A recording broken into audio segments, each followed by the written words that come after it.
G'day fellas and welcome. We are here in the semi-finals. This is game number 2 coming at you live. Well, if you're on YouTube right now, that's probably not live. It's already happened. But we are live over on Twitch right now in this game, and we are about to witness something magical because we have got an incredible game for you this evening. With me is the one and only Lidicor. Lidicor, how are you doing? Hello, hello. Excited once again, especially because we're getting very close to those grand finals. We'll see how this one unfolds. Also excited because we have some civilizations we haven't seen in the first semi-final just yet. Mongols, Delhi. It's going to be fun to see how they unfold in this FFA. Yeah, exactly. Especially because we are playing Uluru, a single sacred site. So watch out for that Delhi potential sacred site victory early on. You know they love to go for it.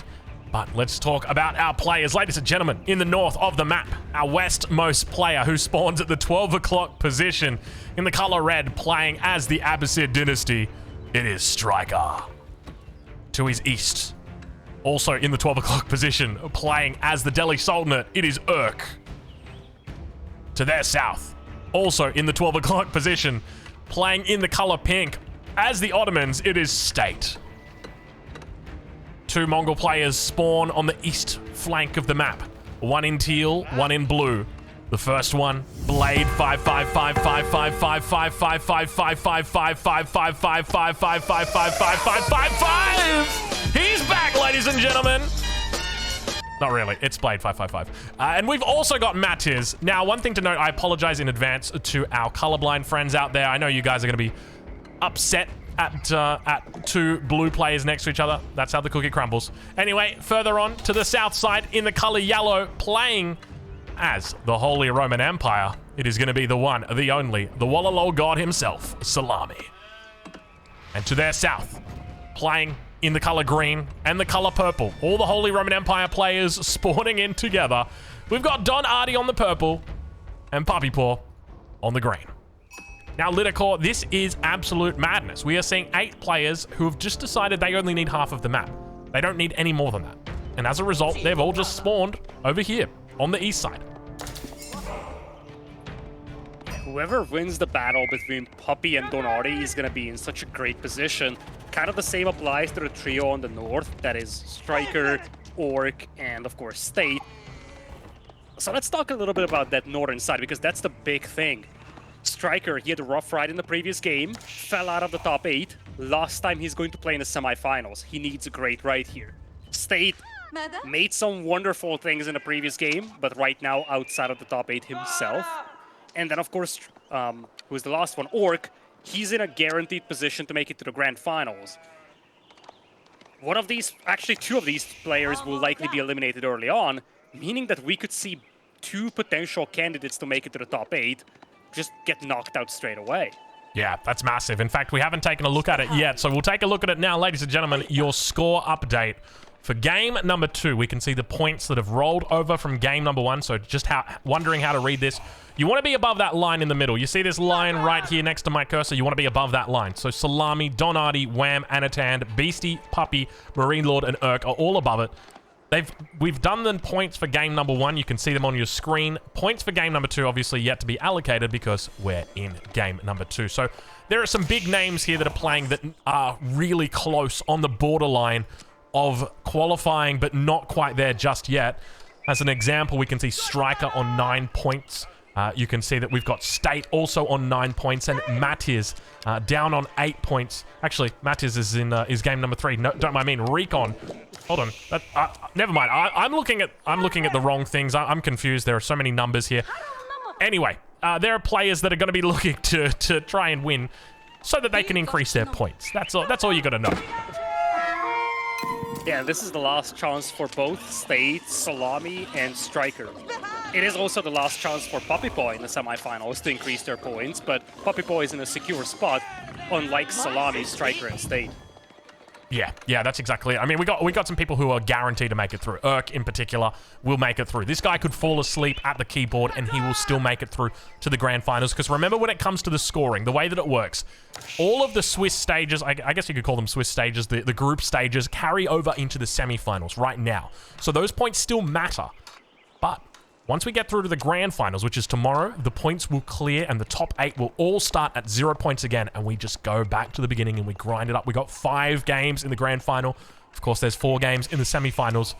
And there is going to be plenty of action as the first of the landmarks begins to come down. Now, Lidicor, I mean, it's hard to pick a favorite in this game. Have you got one that you've picked yet? Oh, you should ask that question to me in about 5 minutes' time. Okay. But I'm looking at one of the 2 players down south. Like, it has to be one of those 2.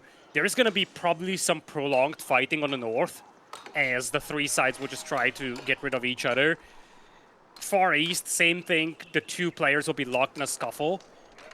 And down south, same thing. But once someone wins down south, they have all the real estate to build up. Yeah, I got to agree with you. To be honest, I kind of like Don's position. He does have the town center that's relatively, or the gold that's safe under the town center. And he can just expand out west. And there's a lot of room out west. When it comes to the north, though, Striker, he's kind of boxed in a little bit by State. And State boxed in a little bit by Striker. Whereas I feel like the only person who's really got free reign of that complete west side is Don Hardy. So whether he looks to take advantage of it or not, that's going to be the question. I'd love to see him just go straight to Imperial, go to Swabia, just go to 200 villages, and forget about the game as a battle. But we'll have to wait and see how it plays out, because Matiz is now aging up, looking to also take the boar early on in this game.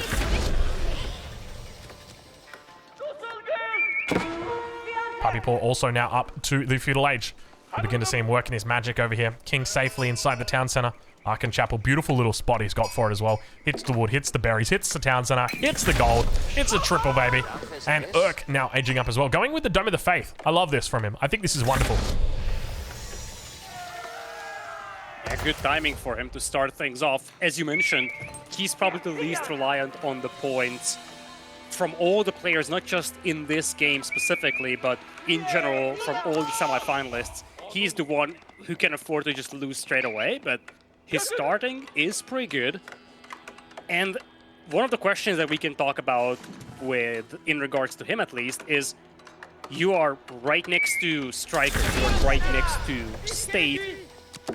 You could, to a certain extent, decide who gets into the finals if either of these players get in there. Looks like Scout is going to get picked off by the town center, but big thing here for him is that if he focuses down one of these 2 players, he can pretty much guarantee that the player that he focuses on is going to have no shot at getting into the finals.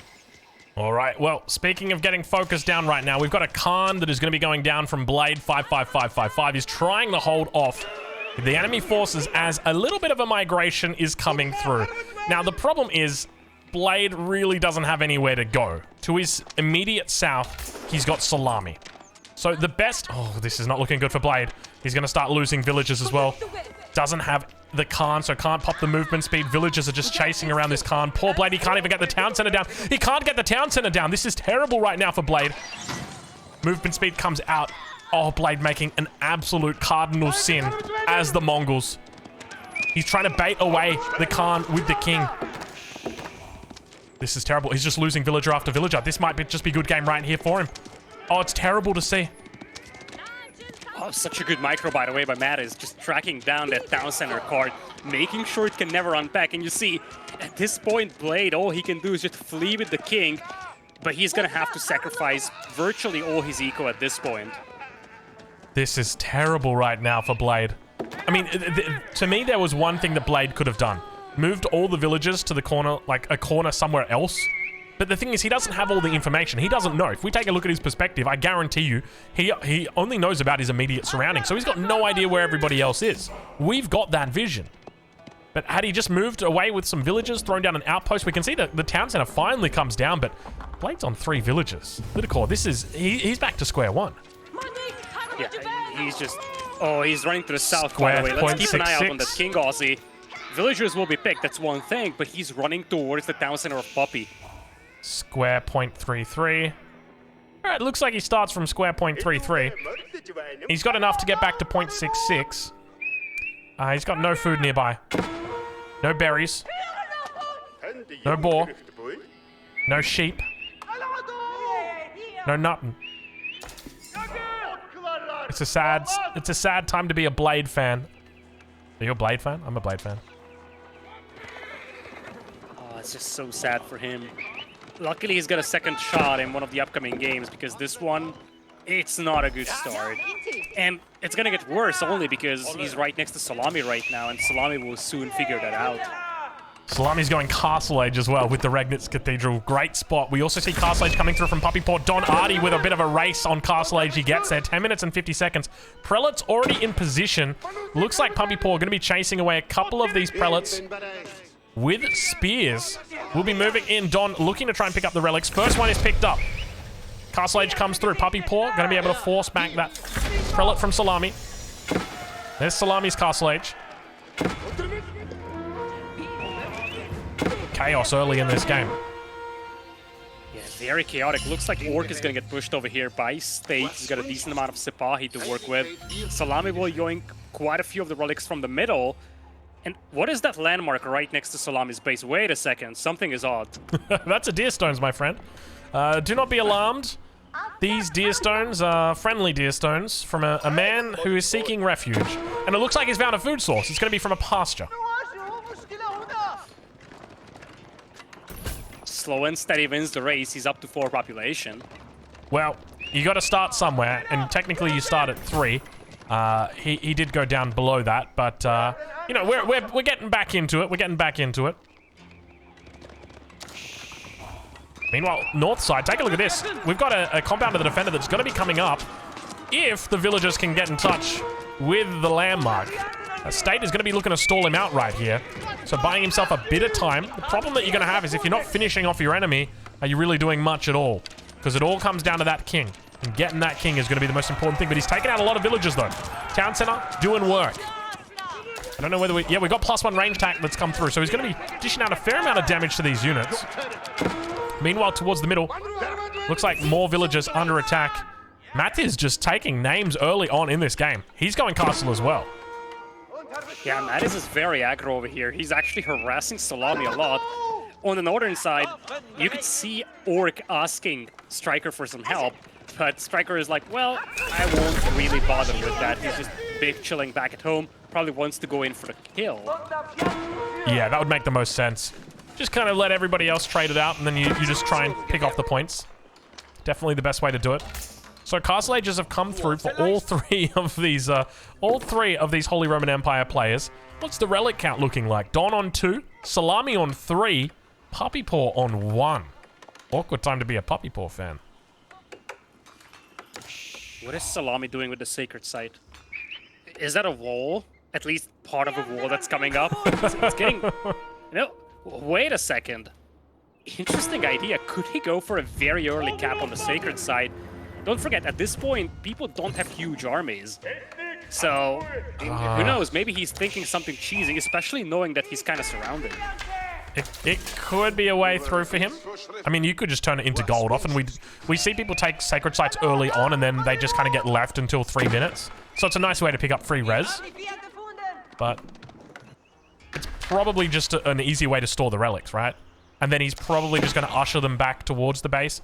I guess the other thing to note with the base is that you've got the Regnitz back there, which is nice, but it does have there is a threat that it gets taken out. Puppy Paw adding in some walls now to his base.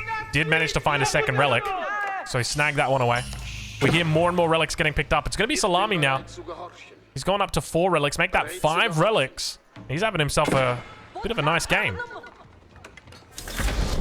Yeah, and look at that. He rallies the monks to the middle once again. He's just going to store all the relics in there. We'll have to keep an eye out on that, but he's going to get pushed very heavily here by Mattis. Mattis has got 5 knights, 9 archers. Salami only has 1 knight to work with. Yeah, it's a little bit tough. Was Salami thinking about going Imperial, maybe? You can see that his numbers... He's got a lot of gold in the bank right now. Could be the case. But we do actually... Could be thinking about Schwabia and just trying to rush the middle. Or... Crazy idea, but especially with all those fortifications in the middle, maybe he wants to go full YOLO and just go Elsbach Palace, which kind of sounds suicidal, but don't forget, this is the last chance for him to pick up points, and he's not in a good position right now when it comes to his location on the map. If he gets knocked out early, he's likely missing the Grand Finals, so he might be thinking YOLO here. What if he actually... Imagine if he goes for it. I mean, he's an absolute madman when it comes to plays like this. I wouldn't be surprised if he's thought about it and said, well, actually, I think I can big brain this one. Throws down a couple more outposts. We see him doing it now. He has yet to pick up the emplacements on it, but he needs to survive a little bit longer. And it looks like Mattis may buy him a little bit of time through Blade. You can see Mattis almost like a lion torn between two gazelles. He doesn't know which one to take out just yet. Now, question is, where is Salami's king at? This play does not work if his king is back at home. Has to be in the middle and has to just go YOLO all in that. King is still in the TC. That concerns me greatly, Ozzy. Yeah, it is a bit tough. I think he's going to have to move out, and we do now hear he does have enough to age up, but that's only the Swabia. If he looks for Swabia here, this could be good from an economic standpoint, but is that really going to pull out your victories? No. I think he might be waiting a bit longer. It's got to be Elsbach. Yeah. So, is he going to go Elsbach and a TC in the middle for emergency repairs? I think that's probably the play. I love this YOLO, Ozzy. We talked about this prior to the game, that players, knowing what their score looks like on the scoreboard, they might need to take great risks. If this was just the regular season or the earlier days of Octagon, you wouldn't see this play. But Salami knows that he needs to pick up a lot of points here to be secure, and he's going to do just that, or at least attempt doing so. And players, I don't think they've scouted this just yet. This could be a big brain move. King is on the run. We'll get to the middle. I think he's made a mistake, though. He's put the structures too close to the sacred site. When he starts capturing the sacred site, they'll get notifications, hey, the sacred site's captured. They'll get line of sight just slightly around it. If they see the Elsbach Palace, they're going to know straight away, hold on, we got to kill him immediately, guys. This is a massive threat. So I can't help but feel like this... Had he looked to capture the sacred site a bit sooner? And maybe keep the... I don't think so. The Elsbach a little I think it's too risky. If you capture earlier, someone might send 5 knights here to stop you from it, and you never get the Elsbach Palace up. It's a YOLO play, but I think he's doing the right thing here. What I would love to see is him buying stones so he can fortify the towers, because wooden towers won't crack it here. He needs all the fortifications. All right, well, we'll take a look at the chat and see exactly what happens. But we got a king out of water right now. Blade is on the move. Not the first time Blade is on the move this game, and it definitely may be the last time, though, as he's under pressure. A lot of knights here. First blood, it may be going the way of Mattis. And indeed it is Mattis who picks up the kill. Able to take it away from Puppy Paw. Puppy Paw was looking for it. Don Hardy coming in to do a bit of a cleanup as well. Not going to be able to find it. Spear crossbow, not what he wants to mess with at this point in the game. Meanwhile, in the middle of the map, Salami very, very happy. Let's check in on the scores and get an idea of how far that pushes Mattis up right now. So Mattis currently sits on 8 points, so that'll push him up to 10 points. So that will not push him into the top 8, but it does bring him close. We now see Salami. Yeah, look at that. Mattis has another game to play still, so even if he doesn't pick up any more points, he's gonna be pretty close to Salami. And that just gives you the context to why Salami has to push this and why Salami has to do this all-in style approach over here. He's being threatened by so many players. So what's the long plan for this guy right now? I mean, because all of the villages are just in the middle of the map. He's throwing down a siege workshop. Now, granted, he's got the relics that are kind of pumping in resources for him, but... Okay, stone walls. Is he going to be looking for a mangonel spam, maybe? That could work. Okay, mangonel spam. He's got no emplacements yet on these outposts, though. And he needs to get to bombards. And at the very least, it needs 1 cannon emplacement. He's just got so many competing priorities here. Ideally, you'd love to see all of these villagers out on a stone vein somewhere, just collecting stone with a prelate on board. Yeah, 100%. Now, he's got a lot of stuff on the left side. Can we take a look at that for a brief moment? Because I think that could be a game changer. It is. What is he doing on the left? 12 villagers on the stone. Beautiful. Beautiful. Exactly what he needs right now. All right, well, yeah. Back. I love Players this. Just got the notification on the chat about this position in the middle. What have they said? Pretty much, well, multiple towers, Elsbach Palace, and you can see in the chat, State just now saying, look, guys, we gotta go because he's walling up. Well, the mangonel is rolling in. It's a lovely little defense here from Salami. Let's see what he's able to achieve as the relic goes inside the Elsbach. All of the villagers now going to be jumping in, or at least some of the villagers going to be jumping in. If the town center goes down, this is definitely the weak point. If the town center goes down, you lose emergency repairs. So focus the town center first, get rid of that emergency repairs, and then work out everything else. But he's really got this idea sorted, though. Look at him. He knew from the beginning of what he was going to do here. Looks to try It's a really good idea. Yeah, this is actually very solid. The thing is, he's got a really good timing. The only other player in Imp right now is Poppy, so it's not like you have a lot of bombards that can get through those walls quickly. The best heavy siege that you can grab is probably just trebuchets, or, well, I guess battering rams, but... Oh, knights could come in before the walls are complete, though. He can wallalow to save this, though. He's got the prelates standing by, and you can't challenge that. So Salami should be able to secure up the walls here. Scout gonna go down. Final connection on the wall comes through. And there it is. Salami seals the walls, and we have a absolutely Salamalicious sacred site attempt. 7 minutes to go. 2 players have caught wind of this. Everybody, and this is the problem that you have, right, in these games. It's everyone else's problem. It's not my problem. Right now, you got Striker sitting here booming up with 3 TCs. It's not my problem. It's not my problem. You guys deal with it, right? It'll happen. And speaking of happening, right now, we got a king that is about to go down in the north side. Urk. He's trying his best to keep everything alive, throwing up a second keep as well if he can get it up. King might be able to survive a little bit longer. But you can see that the king is out. And look at the south. There's also a push coming from Donardi. This is why Salami's holding the middle. Players are just scuffling with each other. And this is the I mean, if Salami actually manages to do this, this will guarantee he makes it through to day number 2. It guarantees him, because he's got a sacred victory with every single player in the game. We've seen it before. Donardi's done a similar thing back in Octagon 1. But it looks like the king for Urk will survive a little bit longer, manages to make it back towards this secondary keep. And now that Regnit's going to be under pressure from Puppy Paw. Forward keep by Donardi. He's got emergency repairs. He managed to bring all of the repairs out here. Throws it down. That's the first town center. You can see the bombard, double bombard up towards the north, working their way through it. So, I mean, at least there's 2 bombards on the field right now. Puppy Paw, he's only a minute away. Knight's going to come out, though. Don might be able to clean it up. And this is, I mean, you identified the issue, right? Everyone's self or infighting. Exactly. And the thing is, you can't even afford not to do that.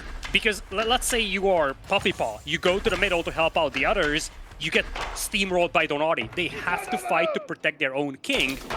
And right now, so early in this game, 20 minutes, 25 minutes, you don't think that what they're talking about is serious. Don't forget, there's a lot of deception, a lot of intrigue behind this one. You might be like, okay, they're talking about this, but how serious is the problem? And by the time they realize it's very serious, it's going to be too late. Well, it is a secret sacred site victory. That's what I'm going to be selling it to you as. The secret sacred site. Nobody thought you would be stealing a sacred site from under their nose. Yet here we are with Salami actually in an incredibly good position here. The Outback in the middle of the map. This is incredible stuff that we are getting to witness right now. Battering ram coming through, but Springwood Emplacement's going to be able to deal with them effectively. All of those units getting pushed back. Now keep in mind, if Salami somehow manages to win this game, there are 1, 2, 3, 4, 5, 6 other players in this game, which is going to absolutely skyrocket his points, because he gets a point for every single player that he eliminates through this sacred victory. It's bigger than this, Aussie.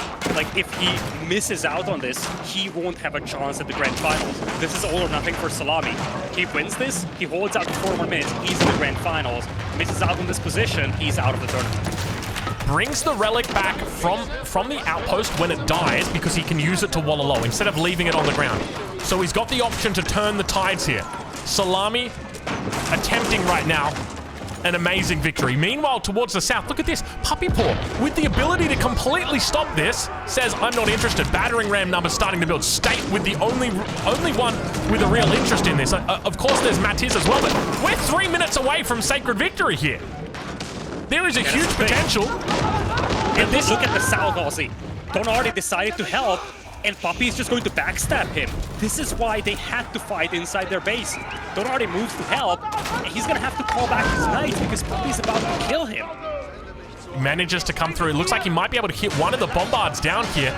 But, I mean, at the end of the day, it means nothing in the scheme of things because now we see all of the center continues to be held, and as long as he stands on the sacred side, 3 minutes until sacred victory. There is a real imminent threat right now that this is going to work. I can't believe we're actually seeing this right now, Lidicorp. It's getting close to walls being knocked down. That's a lot of trebuchets, Ozzy. You have emergency repairs, you have the Outback Palace, but towers are gone. Salami's resource bank isn't looking very shiny. He still has a lot of siege. If the players, and I talk about all the players at this point, focus this, Salami probably can't hold it. 2.5 minutes left to go, Ozzy. And my favorite thing about this is like Striker is like, oh, okay, yeah, 2 minutes until sacred victory. I guess now is the time to stop, right? Oh my god, oh no, all the relics get taken out by the mangonels, but he's got so many prelates. Look at all the prelates he's got. He can just pick them all back up again. He's fine. Remember, these Wallalols are guaranteed to get off as well. If they don't get off, he can just pick up the relic with another prelate and pick it up. 2 minutes until sacred defeat. It's actually happening. He's still got emergency repairs to go. Poppy and Donardi are still fighting each other down south. The only player that's coming to aid this one is going to be Striker with a handful of men-at-arms. It's basically on Mattis and State to stop this. And don't forget, this is State's last chance to get points too. If Salami wins, this State is also out. There is a reason they call him the Wallalol God. Watch out, ladies and gentlemen. It may be happening here. You can see just how hard Salami is holding on. Barely any resources in the bank. 90 seconds to go. It's all or nothing right now. The madman is absolutely doing it. Looks like the Culverin going to be able to take out the Springles. He's got the repairs here as well. He one-shots them. There's no siege works here for him. Salami with 1 minute and 7 seconds. Under pressure a couple nights now. Going to be looking to try and take out the archers. They managed to do it. Wallalow comes in with 1 minute to go. He's defending against all of the knights. Unsuccessful. He misses it. He's got another one ready. He's got another one ready to go. Here it comes. Wallalow number 2. Holding the sacred site. Salami is really going for it. 40 seconds to go on this. He's actually doing it, the madman. The cripple Wallalow. He throws it down. He says, come at me, bro. I don't care. Let's see what you've got. Still, emergency repairs has been popped. He throws another Wallalow. How many Wallalows has this guy got right now? It can't be. All of the villagers standing on the sacred site, 20 seconds to go until sacred victory. Meanwhile, towards the south side, a king continues to get chased on Artie, living his best life down there. The villagers running around the sacred site. All of the relics are on the ground. It is now or never. The Outback Palace has gone down with 6 seconds to go. With 5 seconds, 4 seconds, Poppy Poor assassinates Don Artie. It's not going to matter. Salami wins. The crazy sacred victory. The craziest sacred victory we have ever seen in history of Outback Octagon. The madman did it. What an incredible game, Lidicorp. I cannot believe what I've just witnessed, Ozzy. It was so tight. And imagine if just one more player comes in here. Salami was holding easily for 8 minutes. Last 20 seconds became so dicey. But talk about a well-deserved spot in the grand finals by Salami. He knew he had to make a lot of points here in this last game for him to get into the finals. Went for a YOLO strat. Very aggressive, very unique, just like you would expect from Salami. And he pulled it off. This game single-handedly secures his spot in the grand finals. What an incredible performance there by the Wallalow God himself. Absolutely amazing stuff right there. By far the best performance we've ever seen in this tournament, in the history of this tournament. I can't believe that we just got to witness that live. I don't even know what to say. What an incredible game. Salami, you absolute madman. Wow. Okay, so just quickly, if we take a look at the points, okay? So Salami currently sits on 12 points. From that game alone, he'll get, I think it's the 4 points for the victory, and then he'll get a point for everybody. Well, Don Artie technically died at the end, so Papi Paw will get points for that. Not that he isn't going to qualify already. But he'll get a point for Urk, for State, for Mattis, and for Striker. So almost certainly he is through to the grand final. So if you are a fan of Salami, and I tell you what, there's going to be a few extra fans coming out today for Salami, well, you'll be very happy because he is going to be playing in the grand final, almost certainly at this point. Anyways, thank you very much for watching. A little bit of a shorter game for you guys on YouTube. Yes, I can... Oh, okay, apparently it's 11 points that Salami did pick up that game, which will catapult him up to 23 points and will be our tied leader, which is impressive. Yeah, that's a guaranteed spot for him. And we talked about this prior to this game. For a long time, it seemed like if Salami gets knocked out early, he's going to be the player to leapfrog by the others trying to make the finals. That's no longer the case. Salami is secure. And just to finish off this beautiful, beautiful game with a quote from Salami, he's giving a lot of credit to his viewers on Twitch, with whom he actually practiced this a lot. So this is a practiced approach, and apparently his viewers helped him a lot perfect this build. Wow, absolutely amazing. All right, well, that wraps us up here. We'll catch you guys in the next game, game number 3. We will have all the points for game number 2, so you'll get to know exactly where players sit. And we'll catch you then. Thank you very much for watching.